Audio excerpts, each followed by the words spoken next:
बिस्मिल्लाहिर्रहमानिर्रहीम। रब्बि इश्रह ली सदरी व यस्सिर ली अमरी वहलुल उक़दतम मिन लिसानी यफ़क़हू क़ौली। या मुक़ल्लिबल क़ुलूबि सब्बित क़ल्बी अला दीनिक। अस्सलामु अलैकुम मेरे प्यारे बच्चों।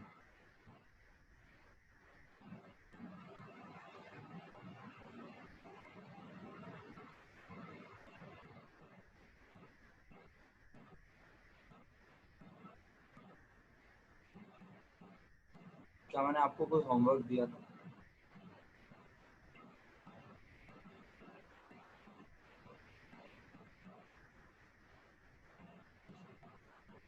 ओके। मेरे मुताबिक तो मुझे होमवर्क में कुछ नहीं बताना, लेकिन अगर किसी क्वेश्चन पे आपको लगता है कि आप बहुत परेशान हैं, आपको समझ नहीं आ रहा कैसे होगा, तो आप मुझसे पूछ लें। और अगर आप किसी क्वेश्चन पे कंफ्यूज हैं और अगर वो आपके क्लासमेट्स ने किया हुआ है तो मैं उसको शेयर करके आपकी कंफ्यूजन दूर कर सकता हूँ। लेकिन अगर मैं एक एक क्वेश्चन टैली करवाऊंगा तो पूरी क्लास खत्म हो जाएगी, ये मैं पहले बता दूँ आपको बड़े अदब से। तो अब आप डिसाइड कर लें क्या करना है, कैसे करना है काम।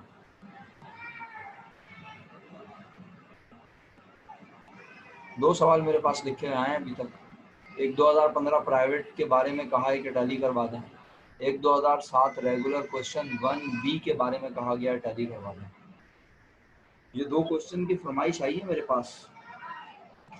मैं डेफिनेटली इस फरमाइश को पूरा करने की कोशिश करता हूँ। ठीक है,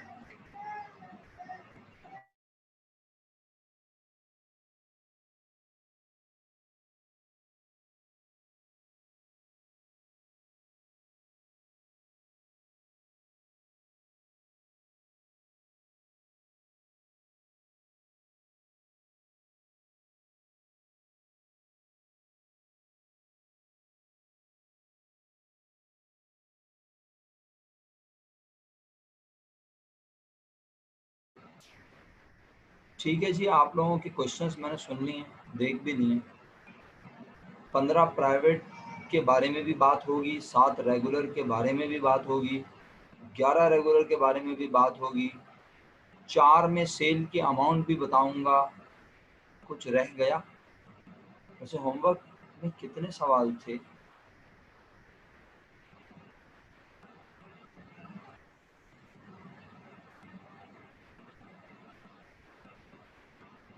अलीशा बेटा, होमवर्क में कितने सवाल थे?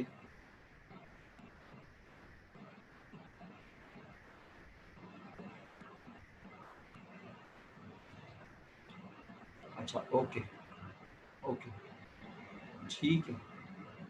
चलिए तो फिर हम 1 बाय 1 बात कर लेते हैं।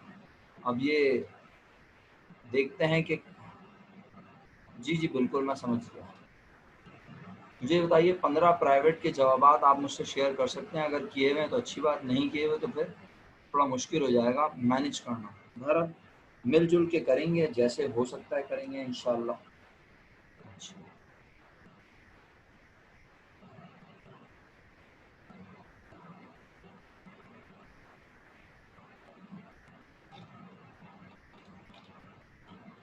ओके। तो मेरे प्यारे बच्चों, 15 प्राइवेट में सबसे पहले नंबर ऑफ यूनिट्स मुझे प्रोड्यूस लिख के भेज दें ज़रा।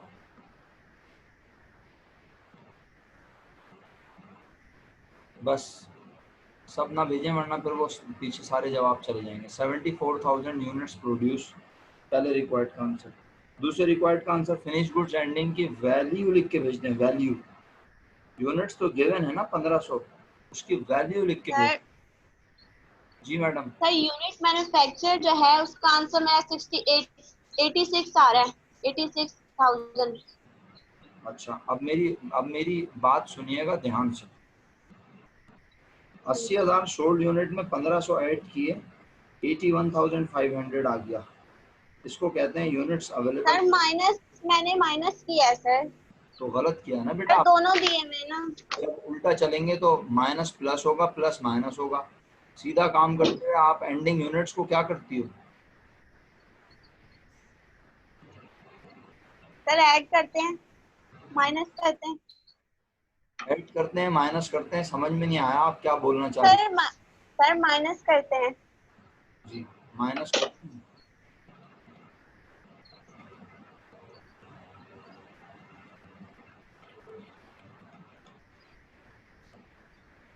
यही कह रही हैं आप भी।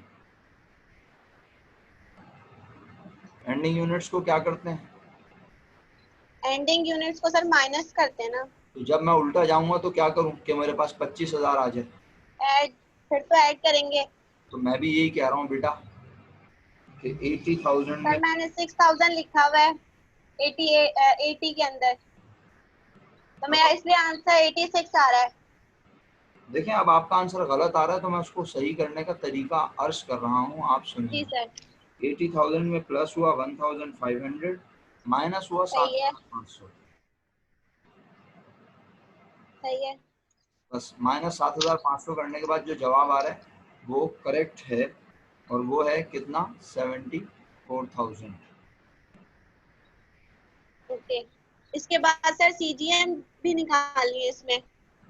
जी बिल्कुल आपने निकाली होगी, लेकिन मैं रिक्वायर्ड को फॉलो कर रहा हूँ। मैं डायरेक्ट रिक्वायर्ड का आंसर पूछ रहा हूँ। फिनिश गुड्स एंडिंग इन्वेंट्री की वैल्यू शेयर करवा दीजिए मुझसे। 27,000 इकरा सिद्दीकी ने और वर्दा ने 27,000 बताई, और अरीशा ने और हमने, इन लोगों ने 26,610 बताई। 26,610। मरियम ने भी 27,000 बताई। अच्छा, और हम कहते हैं सर राउंड ऑफ करा होगा इन्होंने। जी हाँ बिल्कुल यकीनन। और हम आप यूनिट कॉस्ट बताएंगे क्या निकली थी कैलकुलेटर में? एग्जैक्ट 17.74 आई थी। जो लोग, तो आपने 17.74 को 1500 से ज़रा मल्टीप्लाई कीजिएगा एग्जैक्ट। यहाँ कर लूँ मेरा ख्याल है, मैं भी थोड़ा फ़ायदा हो जाएगा। तो 26,610 आ रहा है। अच्छा, तो 27,000 कैसे आ रहा है, ज़रा सिखा दें मुझे। 27,000 रुपये जवाब भेजने वाले लोग मुझे 27,000 सिखा दें प्लीज़, कैसे सर आएगा? अगर वो 18 से मल्टीप्लाई करेंगे तो 27,000 आ रहा है। तो कॉस्ट अकाउंटिंग में तो सवाल ही पैदा नहीं होता कि आप राउंड कर दें। पॉइंट के बाद 3 डेसिमल तक जाना है भाई आपने। अच्छा, पॉइंट के बाद 2 से 3 डेसिमल तक लाजमी जाना है। सर राउंड नहीं कर सकते? प्रैक्टिकल लाइफ में पॉइंट के बाद 3 डेसिमल तक जाते हैं, और यहाँ आप कम से कम 2 तक तो लाजमी जाएं। तो 0.74 को एज इट इज लिखें 74। हाँ, अब 4 के अच्छा, बाद अगर 6 है 5 है तो आप 4 को राउंड कर दें, वरना सही। 17.74 है करेक्ट आंसर। तो 26,610 is correct answer. I hope Mariam, Parvez, Warda और जो भी लोग हैं, इकरा वगैरह, इन सबको समझ आ गया होगा मैं क्या कह रहा हूँ। और अगर मैं गलत कह रहा हूँ तो प्लीज़ मुझे बता दें, ताकि पूरी क्लास गलत ना हो जाए मेरी इस बात की वजह से। क्योंकि मैं काम कर नहीं रहा हूँ। जब मैं काम करता हूँ तो मेरे कंधों में पूरी जिम्मेदारी होती है। फिर मैं गलत पढ़ाऊंगा तो वो भी मैंने पढ़ाया, सही पढ़ाऊंगा तो वो भी मैंने पढ़ाया। बट राइट नाउ मैंने तो कुछ भी नहीं किया, मैं तो सिर्फ जनरल डिस्कशन कर रहा हूँ। ग्रॉस प्रॉफिट की अमाउंट शेयर करवा दो मेरे बच्चों। 574,110। 574,110। 574,110। शुक्रिया मेरे प्यारे बच्चों। 574,110। Net profit per unit sold निकालने के लिए तुमने पहले ग्रॉस प्रॉफिट में से ऑपरेटिंग एक्सपेंस माइनस किए। ग्रॉस प्रॉफिट जो तुमने मुझे बताया 574,110,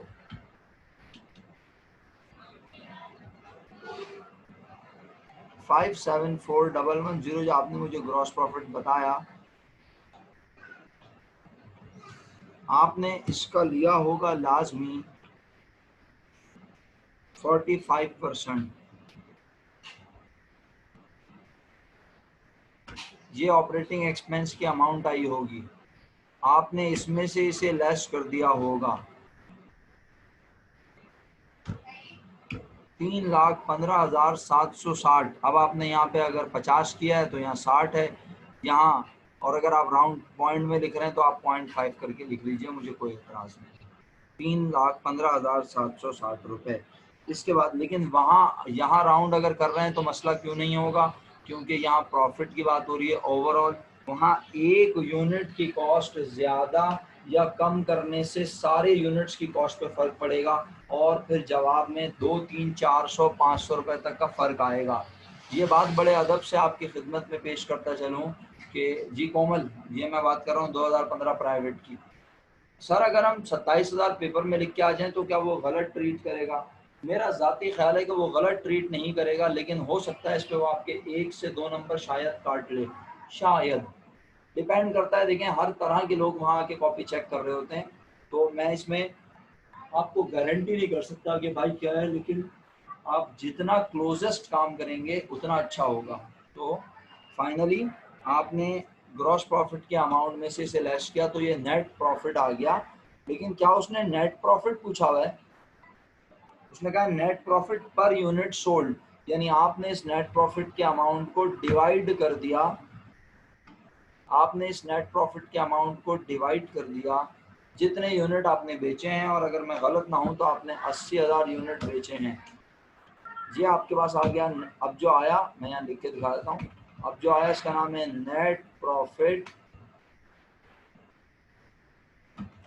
per unit sold. Net profit per unit sold के अमाउंट आपके सामने है 3.947।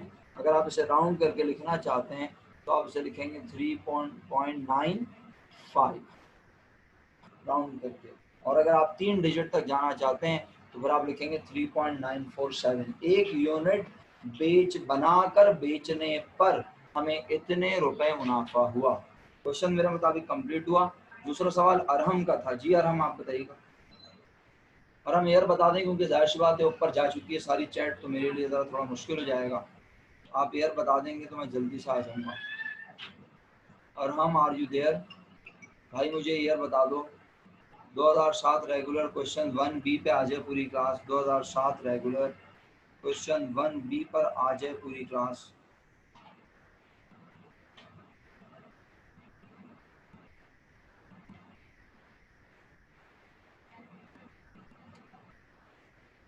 सात रेगुलर क्वेश्चन 1B पर पूरी क्लास आ गई? आ गई, वेरी गुड। अच्छा, ये आप लोगों ने अपनी अकल से किया है, वेरी गुड।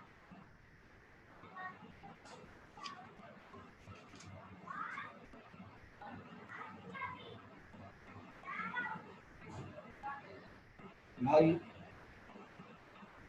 ये सवाल अगर आप अभी अटेम्प्ट करेंगे तो मेरा ख्याल है ये वाले 40 मिनट भी पूरे नहीं पड़ेंगे, कम पड़ जाएंगे। तो इस सवाल को ज़रा साइड में रख दें आरम भाई, अगर आप बुरा ना माने। आज ही करवा दूंगा इंशाल्लाह, मना नहीं कर रहा। चलें सर, जैसा आपको सही लगे।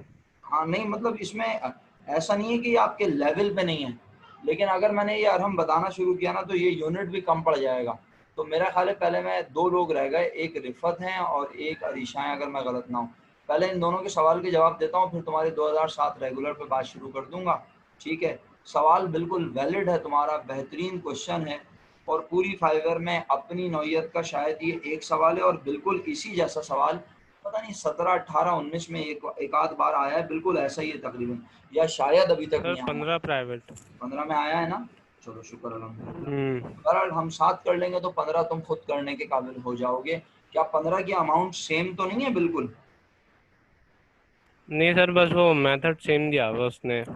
चलो इंशाल्लाह मेरी पूरी कोशिश है कि ये सवाल मैं करवाऊं, लेकिन इस सवाल को करने में कितना टाइम लगेगा इसका अंदाज़ा आपको भी हो जाएगा जब मैं ये सवाल पढ़ के पूरी क्लास को समझाऊंगा। क्योंकि मेरा ज़ाती ख्याल है, अगर मैं गलत ना हूँ, अभी मैं आपके सामने से मुराद यानी मैं पूछता हूँ, लेकिन जाहिर सी बात है मैं किसी की तजलील नहीं करना चाहता, मैं किसी को रुस्वा नहीं करना चाहता, आपकी भी इज्जत नफ्स है। तो मैं सिर्फ ये पूछ लेता हूँ, मुझे मैसेज करके बता दें आप में से कितने लोगों ने ये सवाल पढ़ा है। सिर्फ अटेम्प्ट तो बहुत दूर की बात है।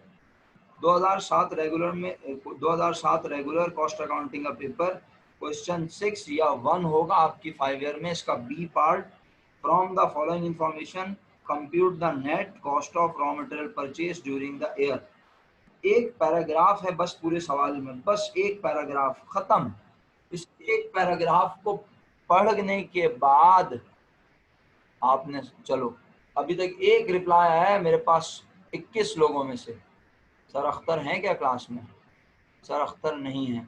इसका मतलब है एक तनहा मैं टीचर और 21 मेरे जो हैं चीते और चीतियां।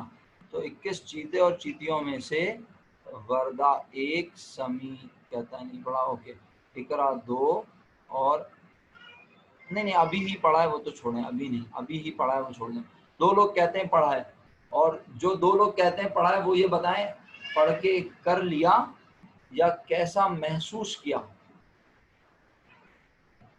जी, देखा तो बहुत कुछ है मैडम, देखे को छोड़ें, ये बताएं ये पढ़ के महसूस कैसा हुआ। मैं वही तो अर्ज कर रहा हूँ बेटा, देखा तो बहुत कुछ है मेरा बच्चा, आप सब कुछ थोड़ी बताया जाता है, क्या ख्याल है ना? तो छोड़ो इस बात को। Very good. अभी फिर इंशाल्लाह तुमसे ही स्टार्ट लूंगा जब ये सवाल बताऊंगा। अच्छा ओके। वर्दा भी कहती हैं सर इतना मुश्किल नहीं लग रहा। इकरा ने कहा सॉल्व किया है, एक्सीलेंट। अलैना आपने सॉल्व कर लिया? वर्दा सॉल्व किया या बस कमेंट्स लिख दिए? इतना भी मुश्किल नहीं है। हाँ,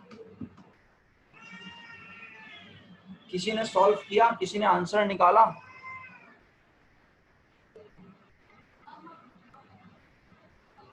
नहीं काशान, नया तो कुछ भी नहीं है। परचेज ऑफ रॉ मटेरियल की अमाउंट निकालनी है भाई, सीधी सीधी, और तो कुछ भी नहीं है। Net cost of raw material purchase यानी नेट परचेज की अमाउंट निकालनी है। Net purchase of raw material निकालना है। रॉ मटेरियल ओपनिंग में ऐड होता है net purchase of raw material, तो raw material available for use आता है। Raw material available for use में से लेस करते हैं रॉ मटेरियल एंडिंग, तो रॉ मटेरियल यूज आता है। क्योंकि फॉर्मेट में उसने कुछ चीजें दी हुई हैं तो हम रिलेशन बना के उल्टा उल्टा सीधा चल के जवाब निकाल लेंगे। तो मेरा तो नहीं ख्याल तो सवाल का रिक्वायर्ड मुश्किल है, सवाल का रिक्वायर्ड तो बिल्कुल मुश्किल नहीं है। बहरहाल मुझे अंदाजा हो चुका है, सॉल्व किसी ने भी नहीं किया हुआ अभी तक। तो जिन्होंने सॉल्व कर लिया है, अगर अरहम ने कर लिया तो उनसे जवाब पूछ लेंगे, या फिर बाकी 2 सवालों के जवाब पे मैं बात कर लूँ। जी, इकरा कहती है सर मैंने जवाब निकाल लिया 1,90,000। मैं दुआ गो हूँ और मुझे उम्मीद है और मुझे लग रहा है शायद, मेरी सिक्स सेंस कह रही है शायद कि ये करेक्ट है। अल्लाह करे करेक्ट हो। अभी हम वेरीफाई करेंगे, पूरी क्लास को ये सवाल पढ़ा देंगे। चलो रिफत आप अपना सवाल बताइए कौन सा था। रिफत क्लास में है, अपना सवाल बताएं, फिर अरीशा के पास आऊँगा। 4 सवाल मेरे पास आए थे, चारों की बात कर लूँ, फिर मैं 3 की बात करूँगा, चौथे के ऊपर तो टाइम लगेगा। 2011 रेगुलर कह रही हैं।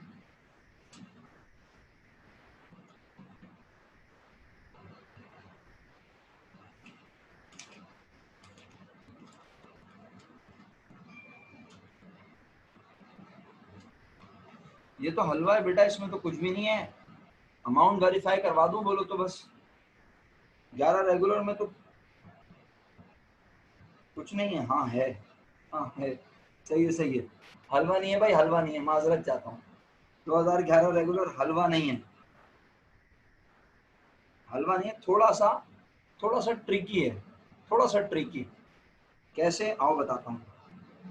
2011 रेगुलर सब सामने रख लें, पहले 2011 रेगुलर पे बात होगी। बहुत लंबी बात नहीं करूंगा, कोशिश करूंगा मुख्तसर कहूँ और टू दी पॉइंट कहूँ।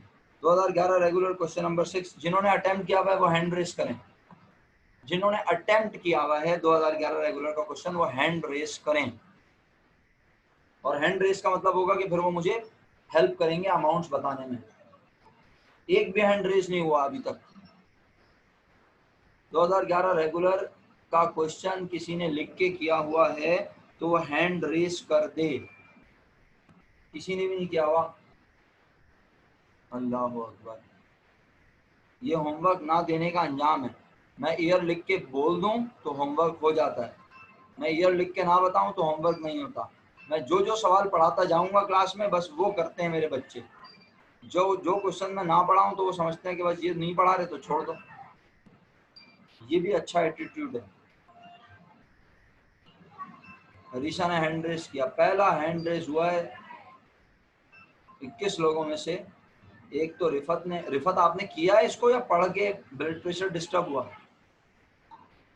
जी रिफत, आपने क्वेश्चन को अटेम्प्ट किया है, यानी आपने शुरू किया है? अगर आपने शुरू भी कर दिया था और आपसे नहीं हुआ तो आपने अटेम्प्ट कर लिया, इसका मतलब है आपने कोशिश तो कर ली ना, आपको सवाल के बारे में पता है। लेकिन अब आधी से ज़्यादा क्लास ऐसी है जिसको पता ही नहीं कि ये सवाल हम कर सकते हैं या ये हमें करना है या ये हमारे बस में है। बहुत सारे लोग तो सवाल देख के ही बोलेंगे भाई ये तो नहीं आता, ये तो पढ़ाया नहीं है सर ने। जी रिफत, आपसे पूछ रहा हूँ बेटा, बताएं आपने काम कर लिया है या बस सवाल देखने के बाद घबराहट का इजहार किया? सर पढ़ा है, ओके, लिख के किसी ने नहीं किया।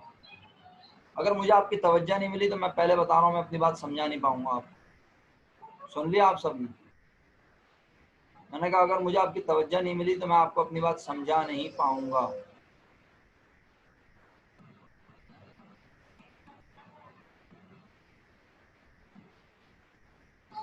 ओके, जज़ाकल्लाह मेरा बेटा, जज़ाकल्लाह, खुश रहो। अच्छा, तो इस पे जाने से पहले पूरी क्लास को ये सवाल समझा रहा हूँ, तो ऐसा नहीं है कि सिर्फ रिफत को समझा रहा हूँ। जी अरीशा बिल्कुल, तो साथ चाहिए आपका। जी अरहम भाई, मुझे साथ चाहिए आप लोगों का। जब आप मेरा साथ देंगे ना तो मैं फिर तेज चल पाऊंगा, वरना होगा ये हम इस सवाल को सॉल्व करते रहेंगे बैठे हुए और फिर क्लासेस का वक्त ख़त्म हो जाएगा। अच्छा, ये सवाल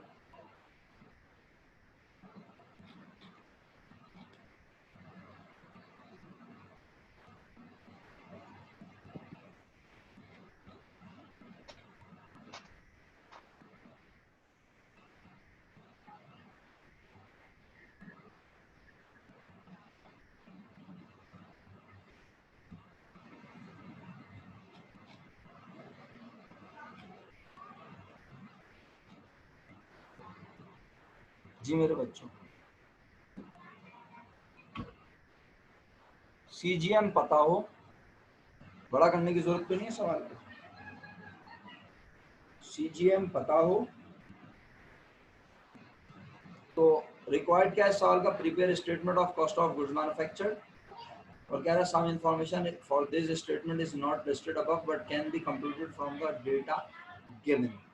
ओके, अब मैं सवाल शुरू कर रहा हूँ। इस सवाल में statement of cost of goods manufactured बनाना है। आप सवाल को देखें, मैंने ये डमी क्वेश्चन यानी क्वेश्चन 12 खोला हुआ है सिर्फ आपको हिंट देने के लिए और आपका साथ लेने के लिए। इस सवाल में अगर मुझे कॉस्ट ऑफ गुड्स मैन्युफैक्चर्ड बनाने को कह रहा है और अगर आप बनाएं तो आपको बहुत सारा डेटा क्वेश्चन में नज़र नहीं आ रहा। इनफैक्ट आपको क्या चीज़ नज़र आ रही है जो कि बहुत एबनॉर्मल है, जो कि होनी नहीं चाहिए और दी हुई है? क्या सबके सामने क्वेश्चन मौजूद है? रिप्लाई सब करेंगे क्योंकि मैं सबको समझा रहा हूँ, वरना ठीक है फिर मैं रिफत को समझा लेता हूँ। जी, क्वेश्चन में क्या गिवन है जो बिल्कुल ही एबनॉर्मल है, जो कि होना नहीं चाहिए, हमें काम करके निकालना होता है और उसने खुद दिया हो। जी बहुत शुक्रिया, 3 4 5 6 7 रिप्लाई आ गए। कॉस्ट ऑफ गुड्स मैन्युफैक्चर्ड के अमाउंट क्वेश्चन में देने का मकसद है कि वो हमसे cost of goods manufactured statement बनवा तो रहा है लेकिन वो हमसे रिवर्स कंप्यूटेशन के जरिए ये सब वेरीफाई करवाना चाहता है। तो cost of goods manufactured question में गिवन है, जरा बताना कितनी?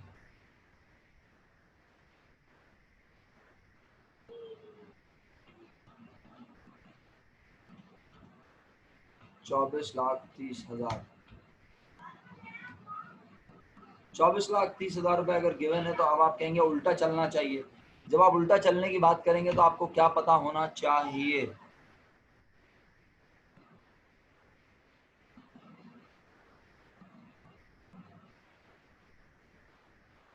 और जब आप वर्क इन प्रोसेस एंडिंग को देखने जाते हैं तो आपको वहां पे क्या बना हुआ नजर आ जाता है?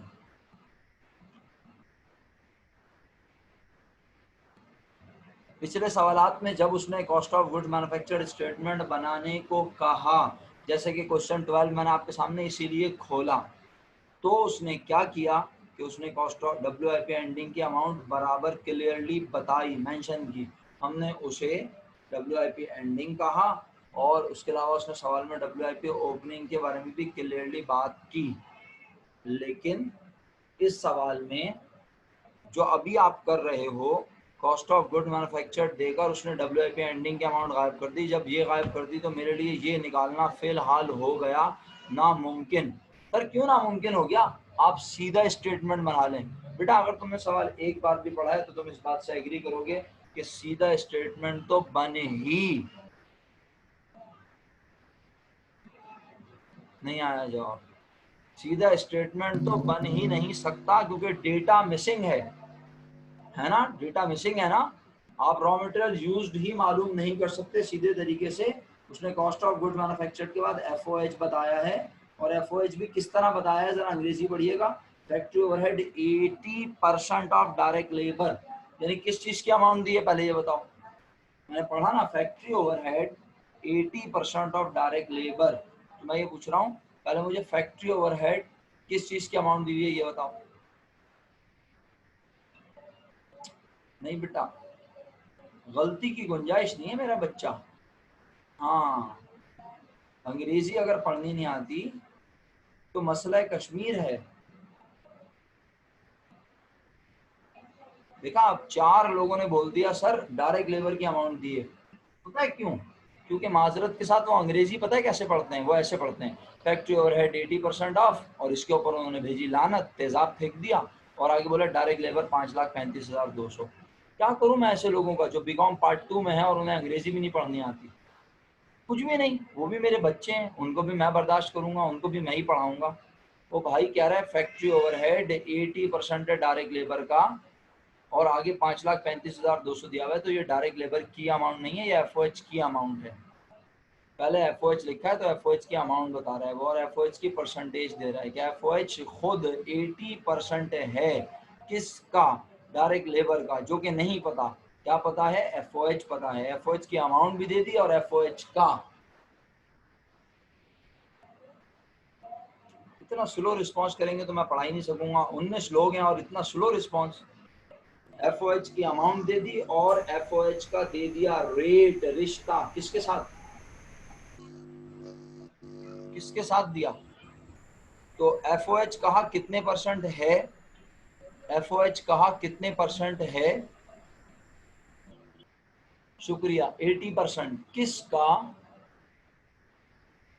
तो डायरेक्ट लेबर खुद कितने परसेंट होगी? डायरेक्ट लेबर खुद कितने परसेंट होगी? 100%। क्या इक्वेशन बनेगी? 5,35,200 मल्टीप्लाई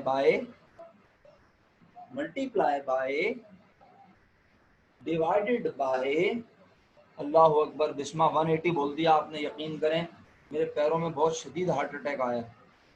हाँ ना, मिनल ने 80 बोल दिया, अच्छा डिवाइड बाय 80 बोला, शुक्रिया। हाँ, क्योंकि ये मैथमेटिक्स ना मैं पढ़ा के जो है ना बस मेरी समझ नहीं आता कि होगा क्या। मुझे मैथमेटिक्स पढ़ानी आती नहीं है तो मैं कैसे पढ़ाऊँ आप लोगों को मैथमेटिक्स, अब आप खुद सीखें जी। 5,35,200 मल्टीप्लाई बाय 100 डिवाइडेड बाय 80, 669,000। क्या ये आ रहा है सबके पास?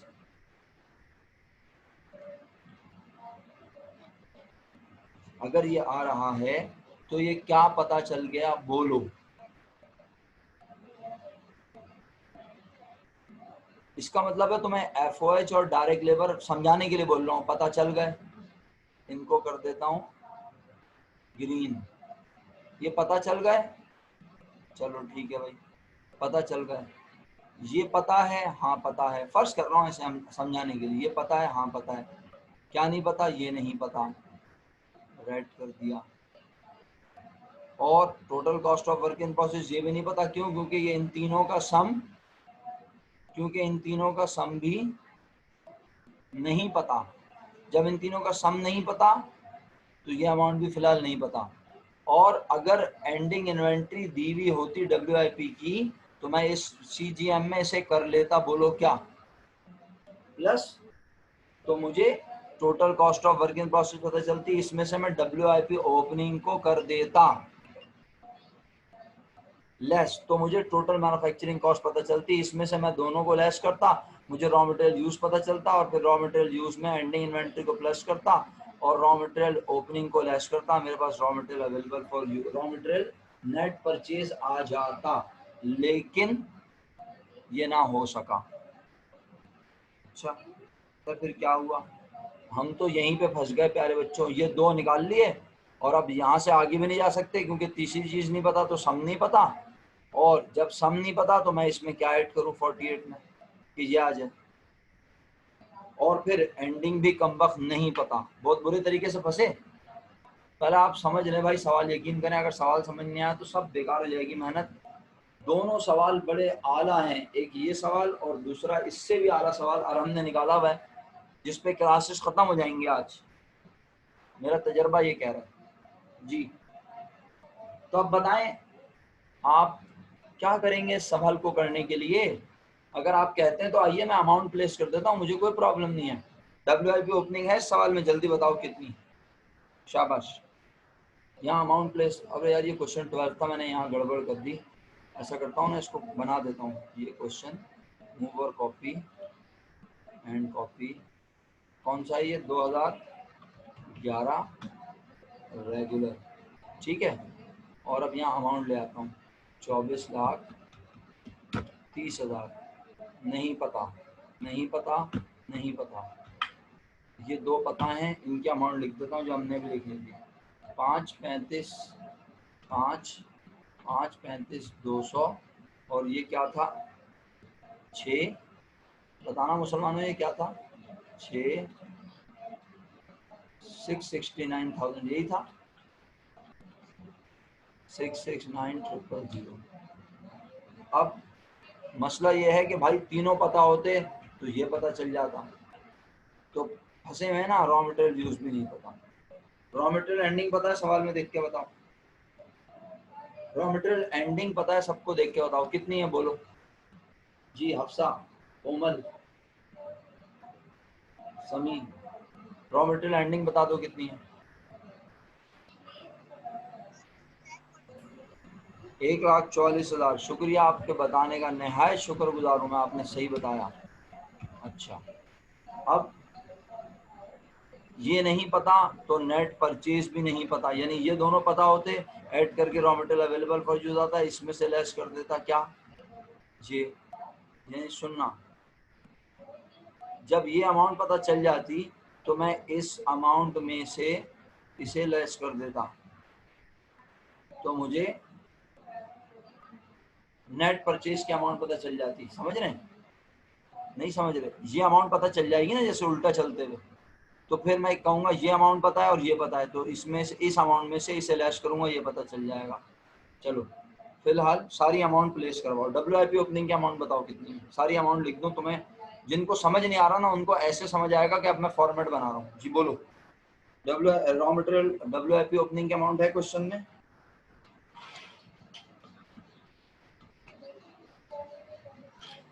$97,200। रॉ मटेरियल ओपनिंग की अमाउंट कितनी है?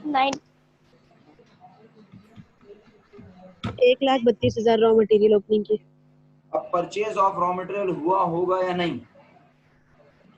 ये कैसे कंफर्म होगा कि परचेज ऑफ रॉ मटेरियल हुआ भी था या नहीं? ये कैसे कंफर्म हुआ? क्योंकि कंपनी ने अदा किया है ट्रांसपोर्टेशन का खर्चा 90,000, तो इट इज कंफर्म के माल तो खरीदा होगा। कितने का खरीदा नहीं पता, दोनों को प्लस करके आया होगा ग्रॉस परचेज। सर नेट क्यों नहीं कह रहे इसे? क्योंकि सवाल में रिटर्न का जिक्र है। कितना रिटर्न है बोलो?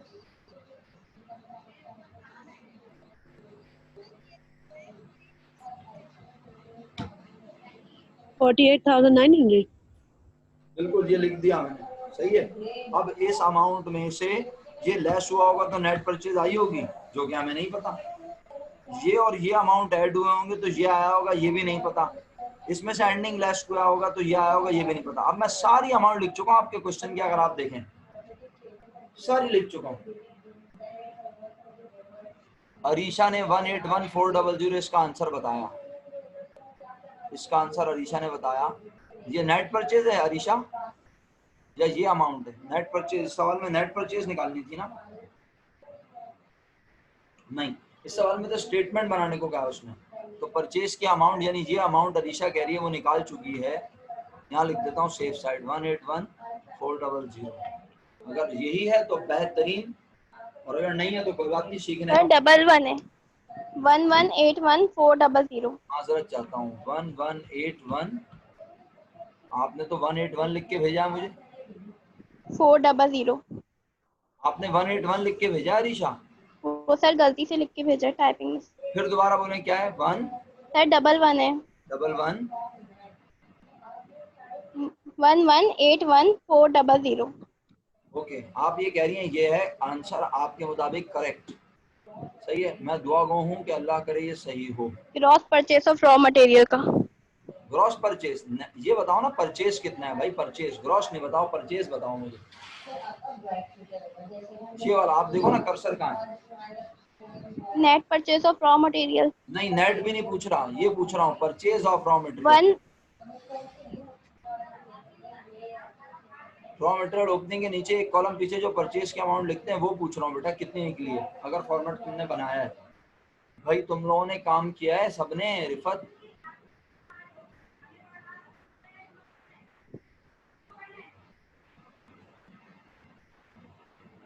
जी बताओ, purchase of raw material. Harisha आप ही बता दो बेटा, आप ही बता रही थी अभी तक। ये वाली